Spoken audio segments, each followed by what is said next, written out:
Hello guys. Ito guys yung ginawa kong malunggay tea.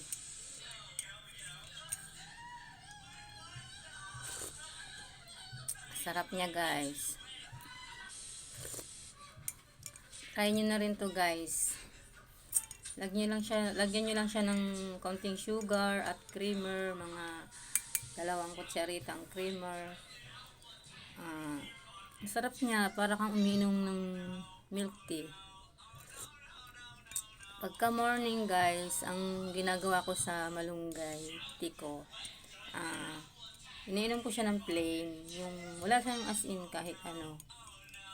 Kasi sa umaga, pagising ko, ang iniinom ko yung binabad kong okra butter juice. After ko mag-breakfast, ito naman ang iinumin ko. Pinaka-coffee ko siya.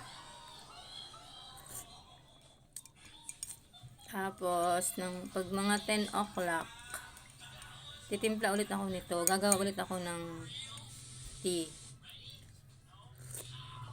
Pinaka-merienda ko siya. Tapos, sa gabi, bago ako matulog guys, umiinom ulit ako ng tea, malunggay tea. Para 3 times a day ko siya magawa. Ganun din yung ginagawa ko sa sa okra butter juice ko. 3 times a day ko rin siya iniinom. Dati guys, meron akong fatty liver. Mula nung uminom ako ng mga herbal tea, nawala siya. Thank you Lord talaga. Kasi napapakinabangan ko yung mga halamang gamot na inano ni Lord para sa atin.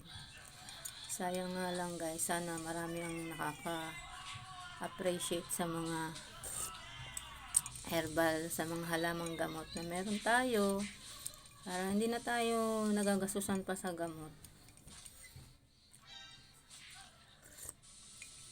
Talagang nawala talaga yung fatty liver ko.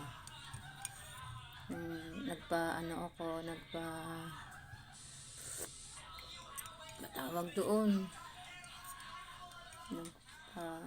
ultrasound ba yun, ginawa sa akin.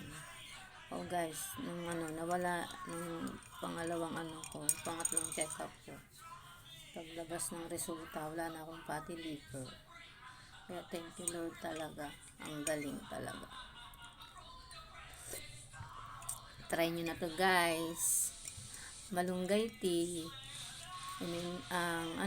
Yung kamyas tea, tsaka yung mango tea, umiinom din po ako nun. Lahat po ng pwedeng gawing tea, ginagawa ko.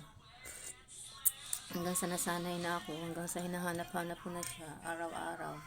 Kaya ako, every 3 days, iba-iba ang tea ko.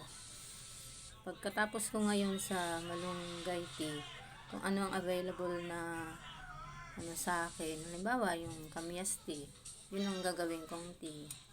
O pag naubos naman yung kamyas tea, gaya ngayon wala na akong stock dahil wala pang pasok yung apo ko, kasi doon ako nakapahingi ng kamyas sa kamamshi ko sa school. Shout out nga pala kay Mami Luisa, thank you sa kamyas na binibigay mo sa akin tuwing pupunta ko sa iyo.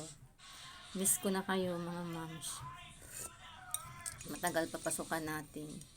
Tapos yung guys, yung mango tea, yung mangga, pwede rin gawin tea yun. Basta 20 minutes, 10 to 20 minutes nyo siya pakukuluan.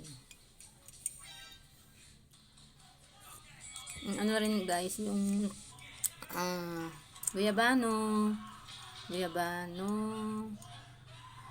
at avocado, tanglad, pandan, yun, lahat yun nainom ko na guys. Try nyo guys, nakakapagpaganda pa siya ng kutis guys, guys. Share ko sa inyo next video ko kung ano yung mga benefits na tanggap ko mula nung nag-iinom ako ng mga ganito, guys.